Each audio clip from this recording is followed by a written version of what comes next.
শুনেন শুনেন, আজকে গার্মেন্টসে যারা ডিউটি করছেন তাদের জন্য একটা সুখবর। আজকে অফিস শেষ হলেই টানা 3 দিনের ছুটি।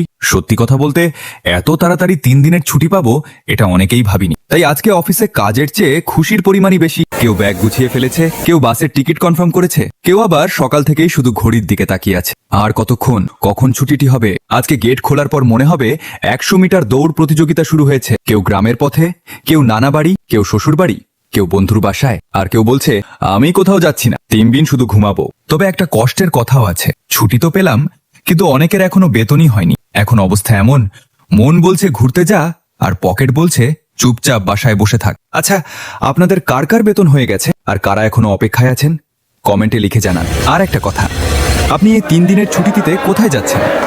জেলার নাম লিখে কমেন্ট করুন, দেখি তো কার সঙ্গে কার দেখা হয়ে যায়। যারা বাড়ি যাচ্ছেন সবাই সাবধানে যাবেন, পরিবারের সঙ্গে সুন্দর সময় কাটান, অনেক হাসুন, অনেক ছবি তুলুন। আর যারা ডিউটিতে থাকবেন তাদের জন্য রইল অনেক ভালোবাসা। সবাইকে ঈদের অগ্রিম শুভেচ্ছা। ঈদ মুবারক।